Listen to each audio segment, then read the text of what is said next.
Bom, hoje nossa entrevista é a primeira entrevista do ano, é com o professor Simone Marchesi. Marchesi, Marchesi, correto. Correto, tá. Simone Marchesi, professor do Departamento de Matemática do nosso instituto. Simone, quando se trata de um professor que vem de outras latitudes, como no caso você, que vem da Itália, né?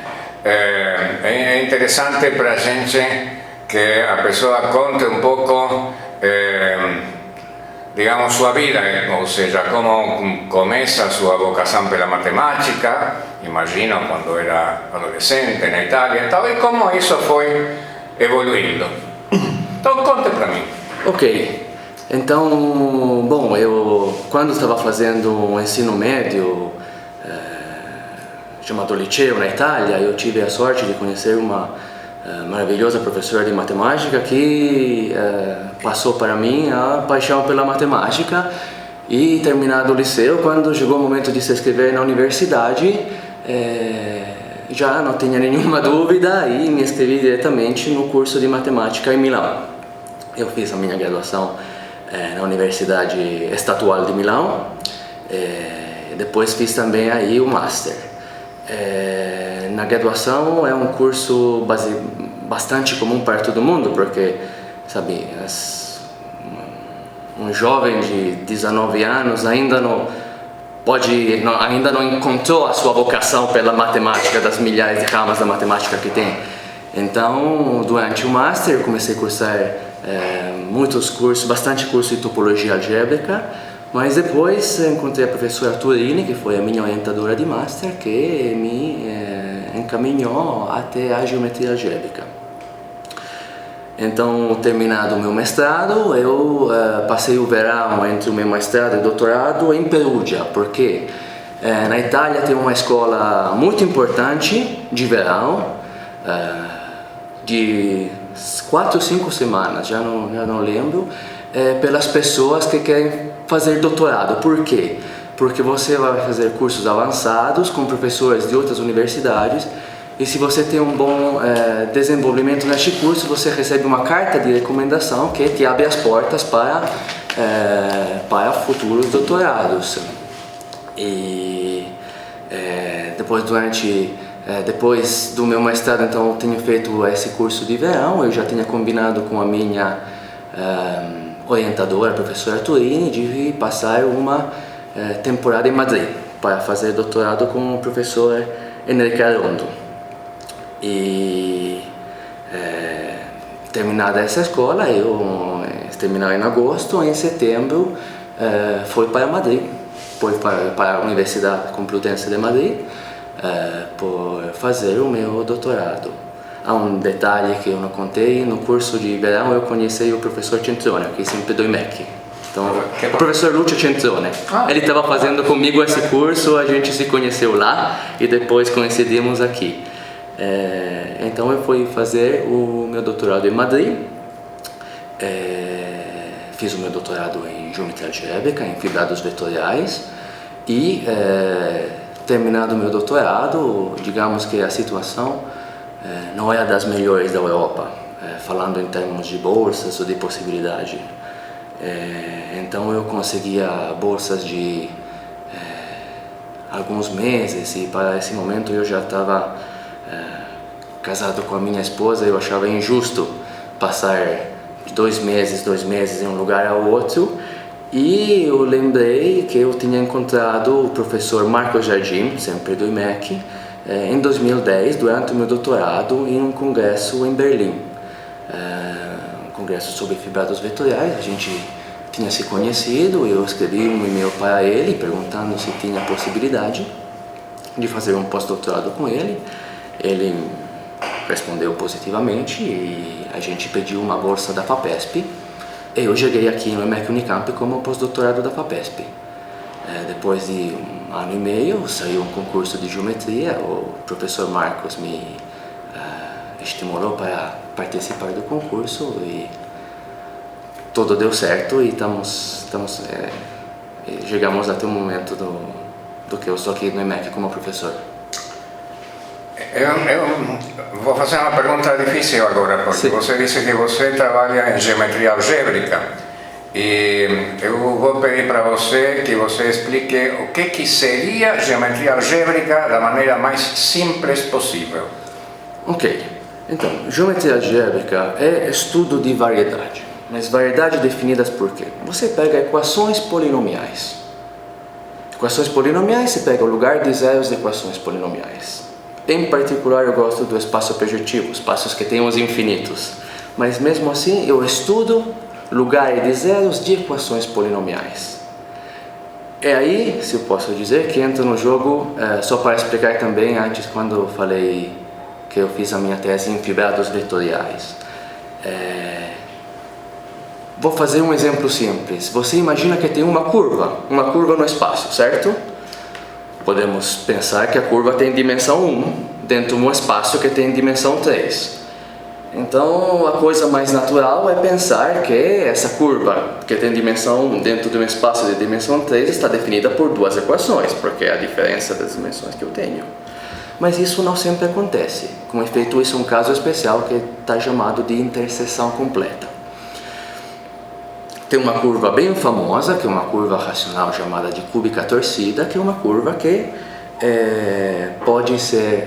tem que ser descrita através de 3 equações no espaço global. Mas a coisa linda é que quando você pega abertos que recobrem o seu espaço tridimensional, essa curva está sim definida por 2 equações em cada um dos abertos. Então você tem 2 equações em cada aberto, você consegue colar as equações entre um aberto e outro para ter um objeto global. Isso é um fibrado vetorial de posto 2, por exemplo, no espaço 3 dimensionais. Isso é um exemplo mais simples que eu tenho para explicar o objeto que eu estudo. E como surge o estudo desse tipo de objetos historicamente? Desde quando se faz esse tipo de coisa? Bom, essa é uma reinterpretação do estudo da variedade que já foi começado na escola italiana. A final do século XIX, começo do século XX, tinha um grande grupo de geômetras algébricos na Itália que estavam estudando, que estavam tentando classificar essas variedades, porque eu fiz o exemplo das curvas, mas a gente pode aumentar a dimensão arbitrariamente. Então, a partir desse estudo, depois tive uma formalização da geometria algébrica, botando mais aspectos algébricos das questões, com Oskar Zariski, que começou a introduzir a célebre topologia de Zariski, que é a topologia usada principalmente no estudo da geometria algébrica, e depois vem se posso dizer, o gênio do Alexander Grothendieck, que dá uma revolução enorme no estudo da geometria algébrica. Então isso é um pouco a geometria algébrica em geral. No caso de fibrados vetoriais, eu gostaria de mencionar os trabalhos que estão ao redor dos anos 80, cujo objetivo é justamente o estudo das curvas no espaço projetivo tridimensional. Então, aí tem todos os estudos, as classificações desses fibrados através de invariantes topológicos também, chamados de classes de Chern, e o estudo da classificação desses fibrados, a definição de novos objetos, por exemplo, nesse período que o Robin Hartshorne define feixes reflexivos, porque no fundo um fibrado também pode ser visto como um caso especial de feixe. Então, nos anos 80 tem um grande impulso do estudo de fibrado de posto 2 em P3, por exemplo, pelo estudo de curvas. Depois chega, isso é uma coisa que está bem relacionada com o trabalho que fazem colegas aqui, em particular o professor Marco Jardim, o professor Henrique Saerp, que justamente fazem parte do meu grupo de pesquisa,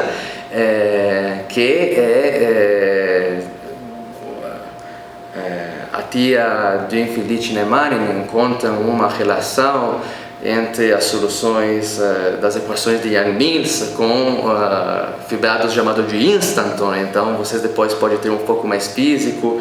ver descrever essas fibras através de conexões, ou você pode voltar a um foco, digamos, um pouco mais algébrico, matemático, com o trabalho de O'Connor e Spindler, que definiram o conceito de fibrado instanton matemático, e aí podemos dizer que virou um outro objeto, um objeto que está determinado por condições de cosmologia, mas quer dizer, o espírito inicial foi dado pela física. Então, esses são dois exemplos. Quais são as relações com a física, a cosmologia, esse tipo de coisas? Então, eu tenho que admitir que as minhas relações com a física são nulas. Eu tenho mais a ver com a parte algébrica. Confundo quando brinco, faço brincadeira com os meus amigos, digo que sou um geômetra algébrico, porque eu sou de geometria algébrica puxando para álgebra comutativa. Então, eu não estou, a minha pesquisa não tem muito a ver com a parte física, mas mais com essa descrição de variedade de dimensão, variedades dentro de espaços ambientes. Por isso que eu estou na procura, no estudo, na classificação de fibrados vetoriais cujo posto seja menor do que a dimensão da variedade de base. Eu estou mais nesse caso, e mais das propriedades algébricas. Em que momento da carreira, do estudo de alguém que está fazendo graduação em matemática, um estudante, em que momento você pode começar a introduzir essas ideias? Digamos, em cálculo 2 ou mais para frente? Como é? Bom, no começo eu venho também de uma tradição italiana de carreira de matemática, então geometria projetiva para mim foi um curso já introduzido no plano, no espaço, no primeiro ano da minha carreira. Então eu aconselharia um curso de geometria projetiva na graduação, sabe, para começar estudar bem as relações que tem entre a geometria projetiva e a álgebra linear, porque no fundo já estamos dando para nossos alunos as ferramentas de álgebras lineares necessárias, porque são sistemas lineares, matrizes, não tem muito segredo. Mas todos os conceitos de dualidade do espaço projetivo podem ser descritos através da álgebra linear que está feita. Então isso, na minha opinião, é o primeiro passo para começar o estudo da geometria algébrica. Depois, e com efeito, o que eu aconselho para os alunos, os meus orientandos de mestrado, que começam comigo no mestrado na iniciação científica, depois eu aconselho fazer álgebra comutativa logo no mestrado. Porque então desse jeito a gente tem duas ferramentas que parecem disjuntas no começo, uma ferramenta mais geométrica como o estudo dos espaços projetivos e uma ferramenta mais forte como a álgebra comutativa, que parecem separadas no começo, mas depois fazendo a geometria algébrica a gente pode começar juntar em um segundo momento, que pode ser no final do mestrado, no começo já do doutorado, com um curso de geometria algébrica, onde a gente vai juntando e misturando esses dois tópicos, onde a gente pode já ver as variedades algébricas como definida, como associada a ideais, porque já vimos isso em álgebra comutativa, quer dizer, isso seria o último passo para começar o estudo da geometria algébrica, um estudo geral, sabe? Depois, obviamente, ao longo do doutorado, cada um vai se especializando, porque mesmo a geometria algébrica tem várias, podemos dizer, várias camas. Você falou nesta resposta de uma tradição italiana, você usou a palavra da tradição italiana. Claro, a tradição italiana certamente muito antiga na matemática, mas no que se refere ao ensino, em particular ao ensino de graduação, como você descreveria essa tradição italiana ou europeia em relação aos outros países, em particular ao Brasil? Ok. Então, eu lembro que, bom, na Itália, também agora faz mais do que 10 anos, então não sei se agora tive alguma mudança, eu posso falar da minha experiência. Bom, a primeira diferença é que tem um curso da matemática desde o começo. Não tem cursão de física, matemática junto, e não existe o conceito de licenciatura. Se você também no futuro quer ser professor, você começa o curso de matemática. Na minha opinião, começar um curso estritamente de matemática, bom, por um lado, obviamente, dá muita mais pressão aos estudantes, porque você está já se encaixando no que você quer fazer no futuro. Podemos pensar que aqui com o cursal os alunos têm ainda um pouco mais de liberdade para um pouco mais de tempo para escolher exatamente qual é o caminho certo para eles. Mas ao mesmo tempo, começando diretamente com matemática, você tem a possibilidade de estudar logo algumas disciplinas específicas. Por exemplo, a álgebra, eu grupos e anéis estudei logo no primeiro ano, teoria de Galois já estava de segundo ano, quer dizer, podemos já ir em disciplinas e ementas mais características da matemática. E então, já essa é a diferença, há uma primeira diferença. E depois, uma outra diferença que eu vejo é que,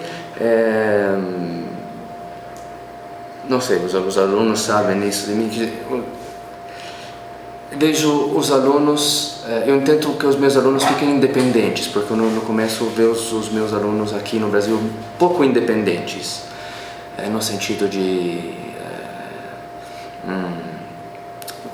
É justo pedir muito conselho para o professor, mas na minha opinião, já chegado na universidade, você já tem que não chegar com uma maturidade, mas aprender a ter uma maturidade, porque você termina a universidade e fica no mundo acadêmico, no mundo do trabalho. Então a universidade é o momento para aprender essa maturidade.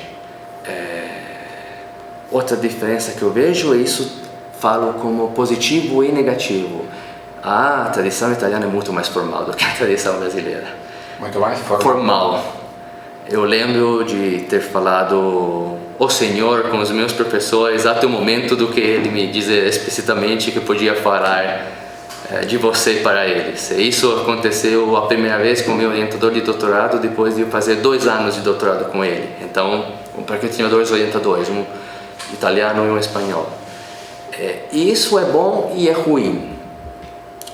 É bom porque, no fundo, um professor não é uma entidade tão destacada dos estudantes ou do mundo real. O professor também é uma pessoa, então esse contato humano que os alunos aqui têm com o professor é verdadeiramente agradável.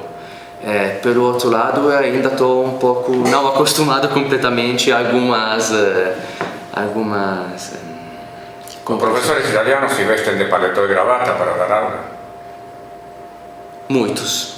Não tudo, mas muitos se vestem de paletó e gravata. O meu orientador italiano, o professor Anteri, tem sempre camisa, chaleco e corbata. Eu sempre vi ele com isso e sempre acho que nunca vi ele de outra maneira. Falei antes, não tem o certo, não tem o errado, é só outro jeito de entender e é o jeito que eu cresci dentro, sabe? E assim, nos primeiros anos, nos cursos há muitas reprovações ou moderadamente? Então, no meu curso de matemática, começamos em 120, 130 pessoas. No final do mestrado, eu posso dizer não lembro no final da graduação, mas eu vou sempre lembrar no final do mestrado, a gente terminou no tempo certo em 15 pessoas. E recebemos os parabéns da comissão, porque é um dos anos com mais êxito em tempos canônicos, porque depois pode levar 1 ano a mais, 2 anos a mais. Há muitas reprovações e muita desistência, então. Há muita reprovação e desistência, sim. Isso se considera que é um problema na Itália ou não? Se considera que é assim mesmo? Falando sério, isso não sei, nunca tive que lidar com os problemas burocráticos e administrativos de uma universidade italiana, então não sei se depois os meus professores tiveram que lidar com esse problema de percentual de reprovação. Mas eu não percebi como um problema durante a minha carreira, mas repito, eu estava do outro lado da mesa durante a carreira, então pode que não percebi porque os professores não deixavam passar essa preocupação. Mas a reprovação no primeiro semestre era muito alta. Muitos dos meus colegas desistiram depois do primeiro semestre. Quais são as oportunidades que existem para um graduado, um doutorado italiano ou europeu continuar trabalhando na Europa numa carreira acadêmica?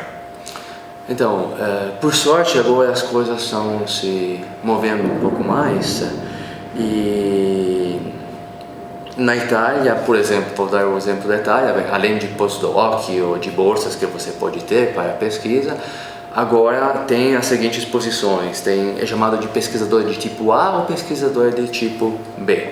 Um pesquisador de tipo A você faz parte da universidade, mas com um contrato a tempo determinado por 3 anos. Um pesquisador de tipo B é o mesmo contrato a tempo determinado, mas quando você terminar, se você for avaliado positivamente pela universidade, você depois vira o equivalente de professor associado se você conseguir a habilitação, porque tem como concurso de livre docência na Itália habilitação para ser professor associado e tem também uma habilitação para ser professor titular, que é chamado de professor ordinário. Depois, cada país da Europa, se você quer continuar no mundo acadêmico, cada um tem regras próprias, porém similares. Existe uma habilitação francesa para método de conférence, uma habilitação espanhola, outros países não têm, mas tem vários que têm esse conceito de se habilitar para poder concursar uma vaga. E quanto ao financiamento de pesquisa, assim, equipamentos, viagens, bolsas para estudantes e tal, como se compara a situação atual da Europa com a situação do Brasil? Então, eu acho que a situação agora estamos percebendo algumas mudanças, mas a situação no Brasil, quando eu cheguei e até agora, em comparação com a Europa, é maravilhosa. Porque, sobretudo nós, no estado de São Paulo, temos a possibilidade de pedir bolsas, além das bolsas de CNPq, de CAPES que temos a FAPESP, que dá excelente possibilidade, tanto quanto para professores, pesquisadores, com possibilidade de viagem, como para os estudantes. Eu tenho vários estudantes que fizeram BP no estrangeiro, com bolsa FAPESP. Isso são enormes possibilidades que, ouvindo os meus amigos e colegas na Europa, ainda é complicado. Ainda é complicada a situação. Então, está começando a se mover para contratação de novo pessoal, mas como financiamento a situação do meu ponto de vista, é extremamente melhor aqui no Brasil. Como tem sido sua experiência como orientador aqui até agora? Então, orientador é uma dos aspectos mais lindos e mais estressantes do meu trabalho como professor. É mais lindo porque eu adoro trabalhar assim, frente a frente, um contra um, podemos dizer, com os meus estudantes. Eu espero que eles tenham o mesmo entusiasmo do que eu.